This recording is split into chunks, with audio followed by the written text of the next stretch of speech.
Hello friends, hope you all are fine. Today we are going to start our chapter number 5 of class 10th civics, and the name of chapter is Popular Struggle and Movement. Basically इस chapter के अंदर हम Nepal, Bolivia इन दो देशों के बारे में पढ़ेंगे कि कैसे लोगों ने स्ट्रगल किया और डेमोक्रेटिक व्यवस्था को स्थापित किया अपने देश के अंदर, या डिक्टेटरशिप या मिलिट्री शासन के खिलाफ आवाज़ उठाई। वो सब हम इस चैप्टर के अंदर कवर करेंगे। So let us start. Movement in Nepal. Nepal first became democracy in 1990। तो नेपाल लोकतंत्र कब बना? 1990 में। और आप जानते हो नेपाल हमारा 3 साइड से हमारे साथ बॉर्डर शेयर करता है, ठीक है। The country changed from absolute to constitutional monarchy. पहले तो वहाँ पे राजा का शासन चलता था, मोनार्क होता था। फिर राजा का शासन तो चला पर संविधान भी आया, संवैधानिक व्यवस्था भी स्थापित हुई। The king remain head of the state. संविधान आने के बाद भी किंग जो होता था, राजा जो होता था, वो देश का हेड होता था। But real power was exercised by elected representatives. पर जो जनरली पावर होती थी वो उन लोगों के हाथ में होती थी जो जनता के द्वारा चुने गए थे, इलेक्टेड रिप्रेजेंटेटिव्स थे। क्योंकि आप जानते हो लोकतंत्र के अंदर जो पावर्स को होल्ड करते हैं वो जनता के ही रिप्रेजेंटेटिव्स होते हैं। The whole family of king got killed in mysterious massacre in 2001। तो जो राजा का परिवार था उसको पूरा को मार दिया गया। अब ये मिस्टीरियस घटना है, ये पता नहीं चल पाया कि किसने मारा था। 2001 में किंग ज्ञानेंद्र, इनका नाम याद रखना आप। तो ये नेपाल के नए राजा बने। New king of Nepal was not prepare to accept democratic rule. पर ये लोकतांत्रिक व्यवस्था को एक्सेप्ट करना नहीं चाहते थे। क्योंकि देखो जो राजा बन रहा है वो क्या चाहेगा? वो एब्सोल्यूट मोनार्क बनना चाहेगा। वो ये नहीं चाहेगा कि उसके ऊपर संविधान और संविधान उसको गाइड करे कि उसको करना क्या है। In February 2005, the king dismissed the prime minister and dissolved elected parliament. तो 2005 में इन्होंने राजा ने क्या किया कि जो वहाँ के प्रधानमंत्री थे उनको डिसमिस किया और वहाँ की जो इलेक्टेड पार्लियामेंट थी, जो जनता के द्वारा चुनी गई संसद थी, उसको भंग कर दिया, डिसॉल्व कर दिया।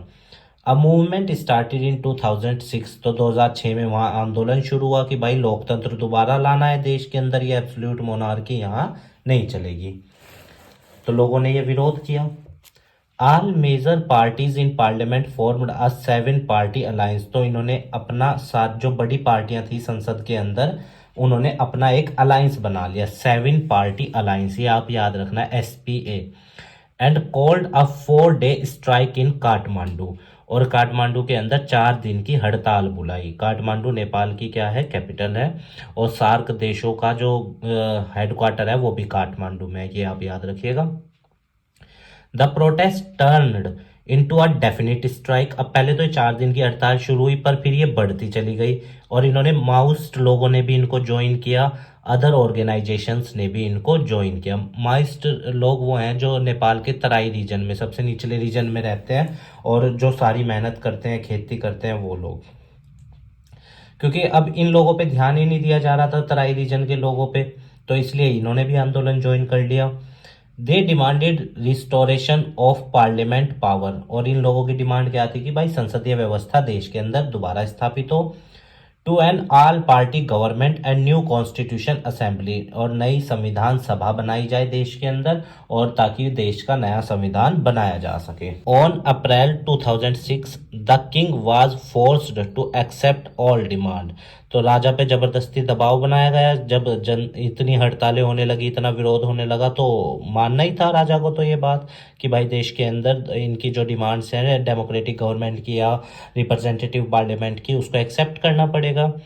गिरजा Prasad Koirala became the new prime minister of interim government. और गिरजा प्रसाद कोइराला ये नए प्राइम मिनिस्टर बने थे इंटरीम गवर्नमेंट के, जब इनकी मांग मान ली गई।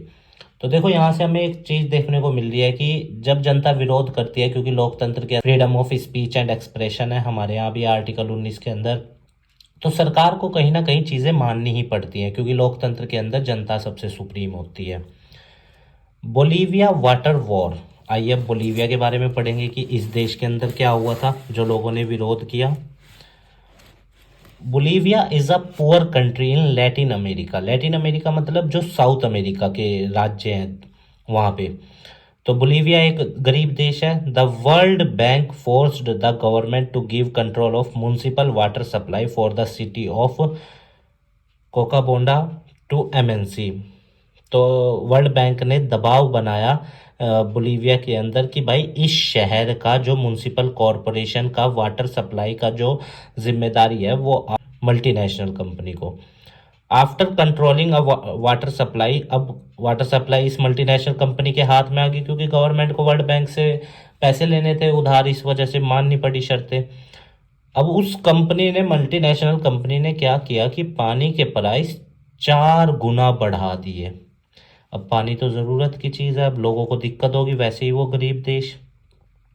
This lead to spontaneous popular protest, तो पूरे देश में विरोध शुरू हो गया। In January 2000, a new alliance of labor, human rights and community leader organized 4-day strike in city। तो जनवरी 2000 सन में वहाँ पे क्या हुआ, लेबर मजदूरों के संघ ने या ह्यूमन राइट्स मानव अधिकार संघ ने या कम्युनिटी जो लीडर्स थे उन सब ने 4 दिन की हड़ताल बुलाई और इस अलायंस का नाम था फेडकॉर।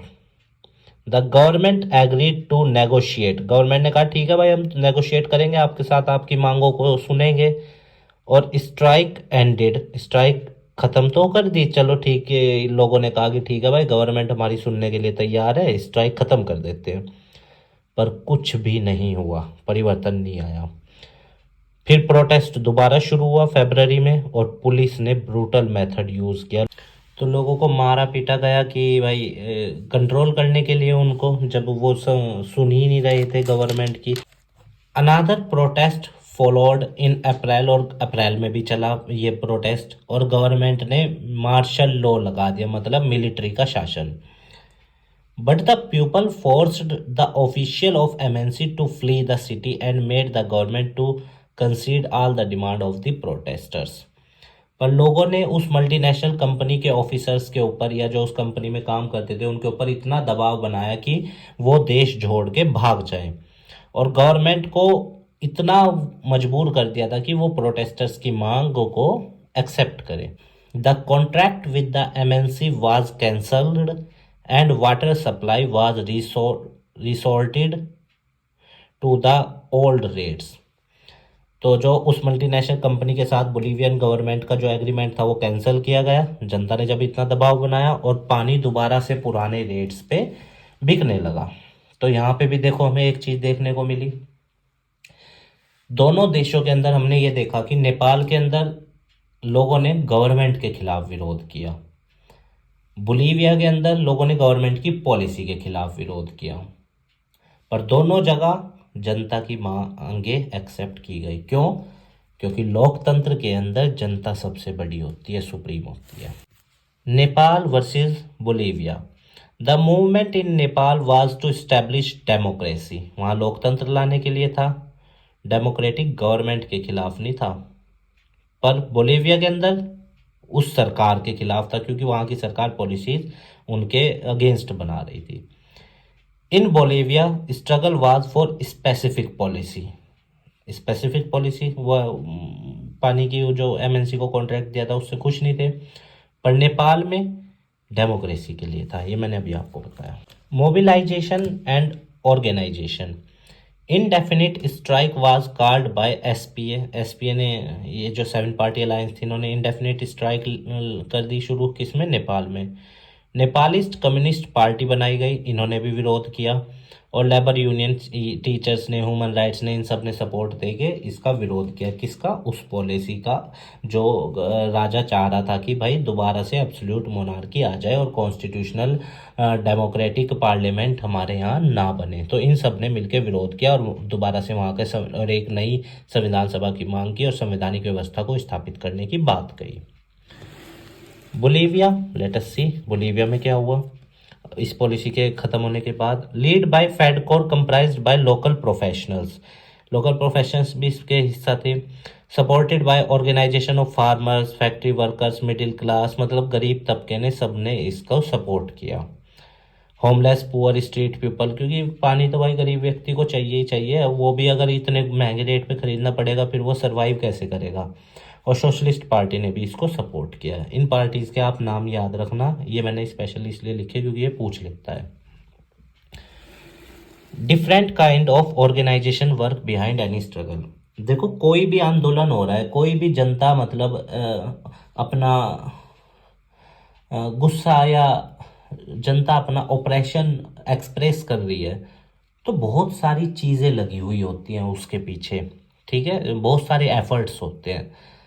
जैसे सम टेक पार्ट इन, कुछ लोग पॉलिटिक्स में आते हैं और फिर परिवर्तन लाने की कोशिश करते हैं। जैसे हमने लोकपाल बिल के केस में देखा, अरविंद केजरीवाल जी ने अपनी पार्टी बनाई और पॉलिटिक्स का हिस्सा बने और फिर परिवर्तन लाए।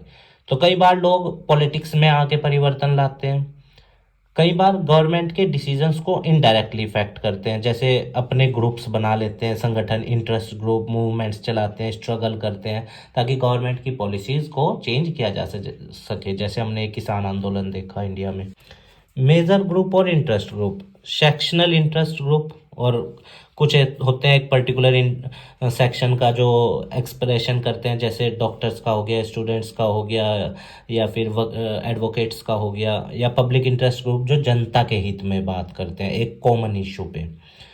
मूवमेंट, जो भी मूवमेंट ग्रुप होते हैं वो एक पर्टिकुलर इशू से जुड़े हुए होते हैं, और जब इशू पूरा हो जाता है वो मूवमेंट ग्रुप जनरली साइलेंट हो जाते हैं, मतलब एक्टिविटीज़ उनकी बंद हो जाती हैं, ठीक है। जनरल चीज़ों से जुड़े हुए होते हैं मूवमेंट, आंदोलन, ठीक है। जैसे आंदोलन पूरा हुआ, ये ग्रुप अपना मतलब एग्जिस्टेंस ख़त्म कर देते हैं। हाउ डू दे फंक्शन, अब ये काम कैसे करते हैं ये सारी चीज़ें, इंटरेस्ट ग्रुप या जो ये हो गए सेक्शनल ग्रुप हो गए या मूवमेंट्स हो गए, ये सब एक्टिवेट कैसे होती हैं, वर्क कैसे करती हैं।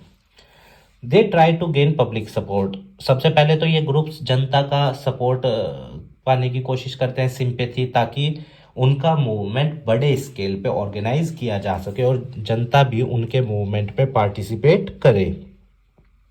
They try to gain attention by organizing protest activity like strike और disrupting government work।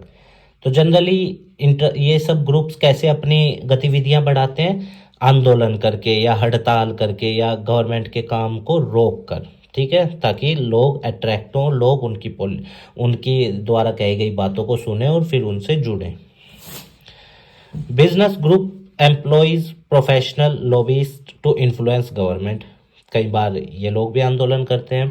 जैसे गवर्नमेंट अगर इनडायरेक्ट टैक्सेस ज़्यादा बढ़ा रही है तो फिर बिजनेस ग्रुप्स या ये सब लोग क्या करते हैं, विरोध करते हैं उसका, जनता भी करती है। Most of the movements have political ideology and position on major issue they political parties. तो जनरली क्या होता है कि जो अधिकतर मुद्दे होते हैं वो राजनीतिक दलों के द्वारा उठाए जाते हैं और राजनीति से ही जनरली जुड़े हुए होते हैं। आम जनता तो बहुत एक्सट्रीम केस में जाके विरोध करती है, बहुत बड़े स्केल पे, जब चीज़ें लिमिटेशन से बाहर हो जाएं तब। Sometime pressure groups are formed और work as extended arm of political parties. कई बार क्या होता है, जो पॉलिटिकल पार्टीज हैं जो अपोजिशन में हैं, जो रूलिंग भी हैं, वो जनता का भी उपयोग करती हैं कहीं ना कहीं मुद्दों को उठाने में और उनको नेशनल लेवल पे ले जाने में और उनको सॉर्ट आउट करने में। बहुत सारी पॉलिटिकल पार्टीज होती हैं जो इन्वॉल्व होती हैं आंदोलन में भी। समटाइम पॉलिटिकल पार्टीज ग्रो, और कई बार तो आंदोलनों में से राजनीतिक दल निकल के आते हैं, जैसे असम गण परिषद या आम आदमी पार्टी का भी एग्जांपल इसमें हम ले सकते हैं। Interest group represent a section of society but not all, सही बात है। इंटरेस्ट ग्रुप जो होते हैं वो एक पर्टिकुलर सेक्शन को रिप्रेजेंट करते हैं। जैसे मान लो स्टूडेंट यूनियन है, तो वो किस सेक्शन को रिप्रेजेंट कर दिया, सोसाइटी के स्टूडेंट्स को, उसको और किसी सेक्शन से सोसाइटी के अंदर मतलब नहीं है। और ये ग्रुप्स अकाउंटेबल नहीं होते जनता के प्रति, इनका काम पूरा हुआ ये ग्रुप क्या हो जाते हैं, अबॉलिश हो जाते हैं या ख़त्म हो जाते हैं, या अपने आप को मतलब डीएक्टिवेट कर लेते हैं। प्रेशर ग्रुप जो होते हैं वो छोटी स्केल पे पब्लिक का सपोर्ट होता है उनको, और and lot of money can hijack public discussion, और कई बार इसमें कमी भी हो जाती है जनता के धन की, या और कई बार अगर बड़े स्केल पे इनको ऑर्गेनाइज करना है तो बहुत ज़्यादा चीज़ें, रिसोर्सेज लगते हैं इसमें। कई बार बहुत सारे ग्रुप्स ऐसे भी होते हैं, मूवमेंट्स ऐसे भी होते हैं जो लैक ऑफ रिसोर्सेज की वजह से अपनी आवाज़ रेज नहीं कर पाते। Putting pressure on ruler is not unhealthy activity in democracy. और देखो, जनता का अधिकार है शासक के ऊपर दबाव बनाना अगर जनता पॉलिसी से खुश नहीं है, और ये लोकतंत्र की एक खूबसूरती ही है कि जनता अगर किसी चीज़ से खुश नहीं है तो जनता उसमें परिवर्तन ला सकती है आवाज़ उठाकर, क्योंकि शासक को भी जनता ही चुनती है लोकतंत्र के अंदर। Government can come under pressure of rich and powerful but public. देखो, कई बार सरकार क्या होती है, अमीर लोगों के या पावरफुल लोगों के दबाव में आ जाती है, पर अगर कोई भी पॉलिसी ऐसी बनाई जा रही है जिससे जनता को नुकसान है तो सरकार को अंत में आकर जनता की ही माननी होगी, क्योंकि जनता सुप्रीम है। ठीक है। Section interest group are also useful because no one single group can achieve dominance over society और अदर्स। सेक्शनल इंटरेस्ट ग्रुप भी ज़रूरी है समाज के अंदर, क्योंकि एक पर्टिकुलर ग्रुप या एक पर्टिकुलर मूवमेंट कभी भी सारे सेक्शंस की बात नहीं कर पाता सोसाइटी के, इसलिए सेक्शन ग्रुप भी ज़रूरी है सोसाइटी में। तो उम्मीद है गाइज आपको चैप्टर समझ में आया होगा। हमारे काम को सपोर्ट करने के लिए वीडियो को लाइक कीजिएगा, अपने दोस्तों के साथ शेयर कीजिएगा और हमारे चैनल को भी सब्सक्राइब कर दीजिएगा। और अगर देखिए स्टूडेंट किसी पॉइंट से आपकी कोई भावना हर्ट हुई है तो मैं उसके लिए आपसे क्षमा मांगता हूँ। मेरी कोई इंटेंशन नहीं आपकी किसी भावना को हर्ट करने की। चीज़ें लिखी हुई हैं, मैंने एक्सप्लेन करने की कोशिश की है। आप स्वस्थ रहिए, खूब लाइफ में आगे बढ़िए, यही हमारी मनोकामना है। उस देश के लिए अच्छा कीजिए, समाज को अच्छा बनाइए और स्वस्थ रहिए। धन्यवाद स्टूडेंट्स।